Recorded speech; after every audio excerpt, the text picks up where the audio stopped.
the unsinkable. The Titanic is no more unsinkable. This tragic incident shocked the world. More than 1,000 people lose their lives.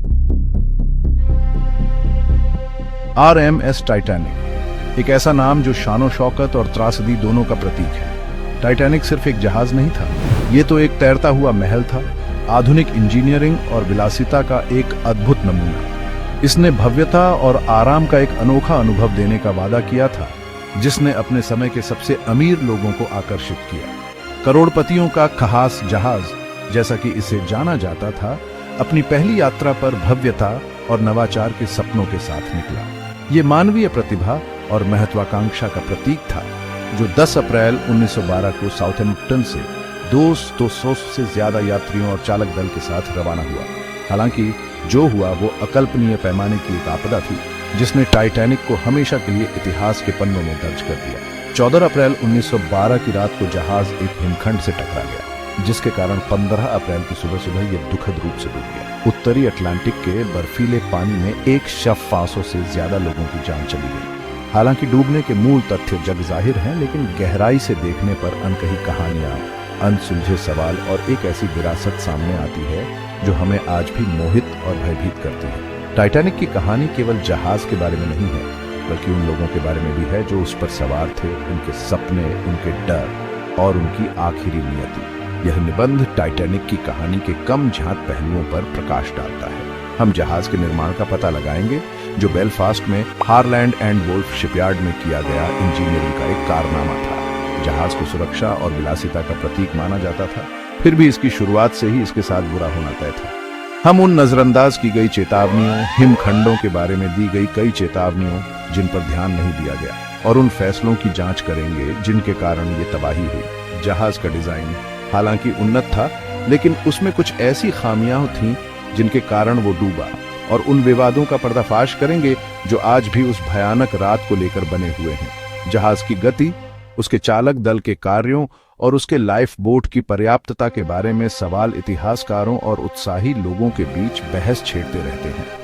यात्रियों, खास तौर पर तीसरे दर्जे में यात्रा करने वालों की दुर्दशा पर प्रकाश डाला जाएगा। ये यात्री, जिनमें से कई अमेरिका में एक नया जीवन तलाश रहे अप्रवासी थे, को सबसे कठोर परिस्थितियों और सबसे ज्यादा मृत्यु दर का सामना करना पड़ा। आशा और निराशा की उनकी कहानियां त्रासदी में एक मार्मिक मानवीय तत्व जोड़ती हैं, और हम उस गहरे प्रभाव की जांच करेंगे जो इस त्रासदी का समुद्री सुरक्षा नियमों पर पड़ा।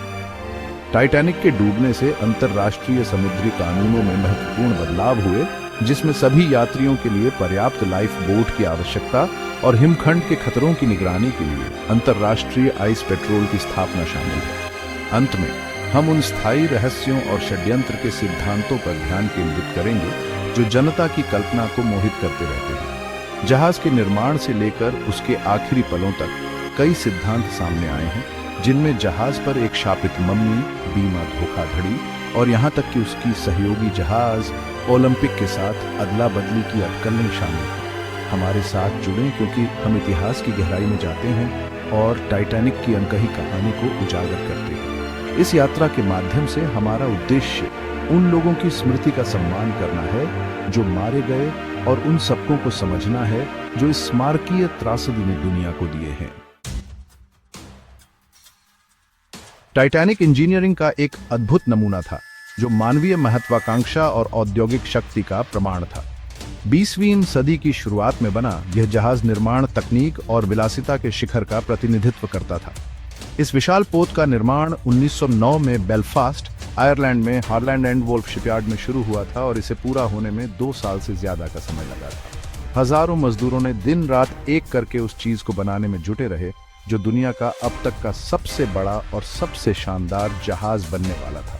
उस समय यह अब तक की सबसे बड़ी चलती हुई वस्तु थी, जिसकी लंबाई 882 फीट और ऊंचाई 177 फीट थी। इसका विशाल आकार उस जमाने के बाकी जहाजों को बौना बना देता था, जिससे यह समुद्र पर एक तैरता हुआ शहर बन गया था। टाइटैनिक को सुरक्षा और विलासिता का प्रतीक बनाने के लिए डिजाइन किया गया था, जिसमें उन्नत तकनीकों और आलीशान आवास थे जो सबसे अमीर यात्रियों की खिदमत करते थे। अद्वितीय विलासिता और तकनीकी प्रगति का दावा करने वाला एक तैरता हुआ महल, टाइटैनिक में एक स्विमिंग पूल, एक व्यायामशाला और यहाँ तक कि एक स्क्वैश कोर्ट जैसी सुविधाएं थी। जटिल लकड़ी के काम और एक आश्चर्यजनक कांच के गुंबद से सजी भव्य सीढ़ी जहाज की शान का एक प्रतीक बन गई। प्रथम श्रेणी के यात्रियों ने भव्य स्टेट रूम, बढ़िया भोजन और विशेष लाउंज का आनंद लिया, जो सभी को अत्यंत आराम और परिष्कार प्रदान करने के लिए डिजाइन किए गए थे। हालांकि इस भव्यता की सतह के नीचे संभावित खामियां थीं, जो इसके दुखद भाग्य में योगदान देंगी। जहाज के प्रभावशाली डिजाइन और निर्माण के बावजूद कुछ महत्वपूर्ण कमजोरियां थीं, जो बाद में सामने आईं। जहाज का निर्माण हालांकि अपने पैमाने पर प्रभावशाली था, लेकिन अपनी कमजोरियों के बिना नहीं था। पतवार में इस्तेमाल किया गया स्टील हालांकि उस समय उच्च गुणवत्ता वाला माना जाता था, बाद में कम तापमान पर भंगुर पाया गया, जिससे हिमखंड के साथ प्रभाव पर उसके टूटने की आशंका बरच गई। जहाज की टक्कर को झेलने में असमर्थता में यह भंगुरता एक महत्वपूर्ण कारक थी, जिससे भयावह क्षति हुई। इसके अतिरिक्त निर्माण में उपयोग किए गए रिवेट्स भी घटिया गुणवत्ता के पाए गए, जिससे जहाज की संरचनात्मक अखंडता और भी कमजोर हो गई। इसके अलावा बाज को रोकने के लिए बनाए गए वाटरटाइट डिब्बों का डिजाइन अपर्याप्त साबित हुआ। इन डिब्बों को किसी दरार की स्थिति में जहाज में पानी को फैलने से रोकने के लिए डिजाइन किया गया था। हालांकि वे इतने ऊंचे नहीं थे जिससे पानी ऊपर से बहकर आसपास के हिस्सों में पहुंच गया। टाइटैनिक अपनी सारी भव्यता के लिए उतना अजेय नहीं था जितना यह लगता था। भंगुर स्टील, घटिया रिवेट्स और खराब वाटरटाइट डिब्बों के संयोजन ने कमजोरियों का एक आदर्श तूफान खड़ा कर दिया। जहाज के आलीशान बाहरी हिस्से के नीचे छिपी ये कमजोरियां अंततः इतिहास की सबसे कुख्यात समुद्री आपदाओं में से एक का कारण बनी।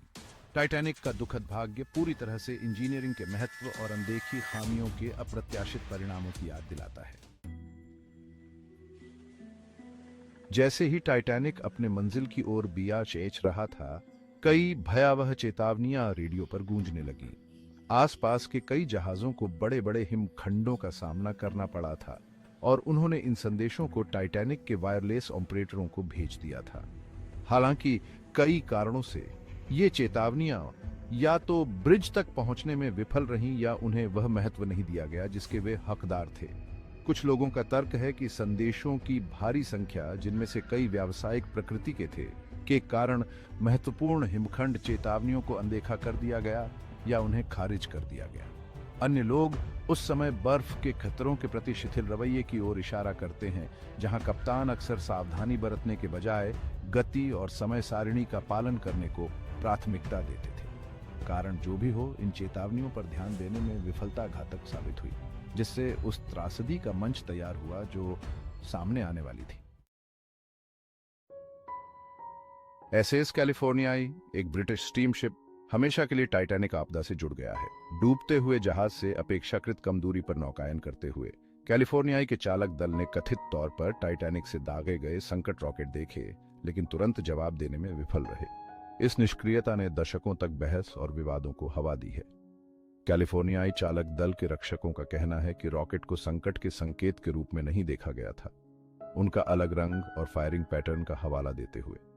उनका तर्क है कि जहाजों के बीच की दूरी शुरू में जितना माना गया था उससे कहीं ज्यादा थी, जिससे टाइटैनिक की दुर्दशा की पहचान करना मुश्किल हो गया था।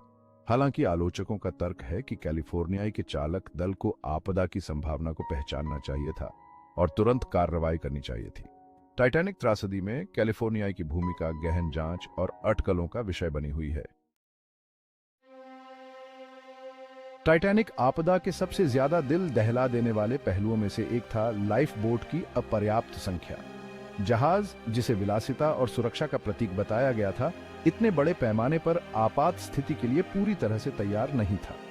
जहाज की क्षमता से आधे से भी कम लोगों को ले जाने के लिए डिजाइन किया गया। यह कमी तब भयावह साबित हुई जब अकल्पनीय जहाज का अंत हो गया।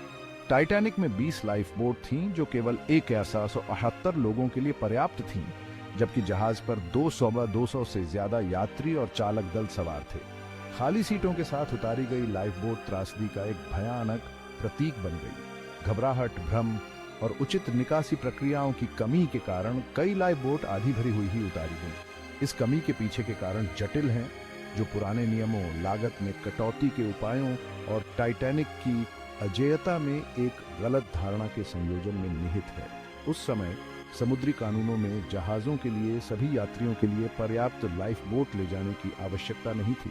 इस धारणा के आधार पर कि जहाज सुरक्षित थे, और लाइफ बोट केवल यात्रियों को बचाव जहाजों तक पहुंचाने के लिए थी।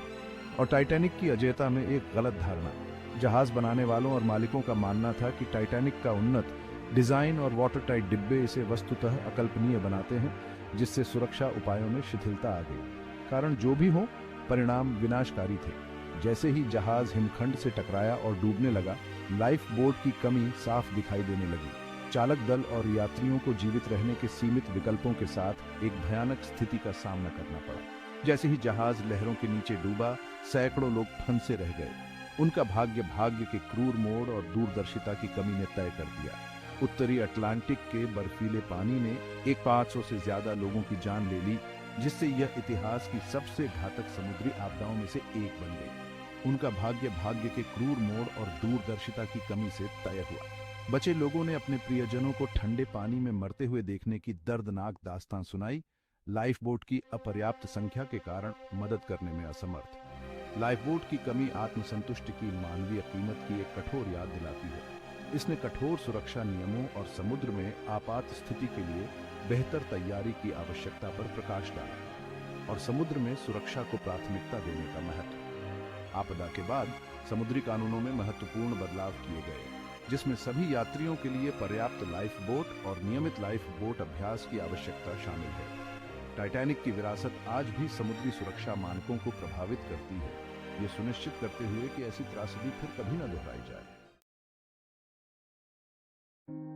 टाइटैनिक के डूबने ने उस जमाने के वर्ग विभाजन को उजागर कर दिया, जहां प्रथम श्रेणी के यात्री विलासिता और विशेषाधिकार का आनंद ले रहे थे, वहीं तृतीय श्रेणी में यात्रा करने वालों को कहीं ज्यादा खतरनाक यात्रा का सामना करना पड़ा। निचले डेक तक सीमित, जिनमें से कई को अंग्रेजी कम आती थी, जहाज के डूबने पर उन्हें सबसे आखिर में जानकारी और सहायता मिली। भाषा की बाधाएं, शारीरिक बाधाएं और बंद फाटकों की अफवाहों ने उस अफरा तफरी और भ्रम में योगदान दिया जो मचा हुआ था। कई तृतीय श्रेणी के यात्री आसन्न खतरे से अनजान धीरे धीरे प्रतिक्रिया दे रहे थे, जबकि अन्य ने खुद को डेक के नीचे फंसा हुआ पाया, क्योंकि जहाज लहरों के नीचे डूब गया था। टाइटैनिक की त्रासदी सामाजिक असमानता की मानवीय कीमत की एक कठोर याद दिलाती है और सभी की सुरक्षा और ब्लागो पोलुची सुनिश्चित करने के महत्व को, चाहे उनकी सामाजिक हैसियत कुछ भी हो।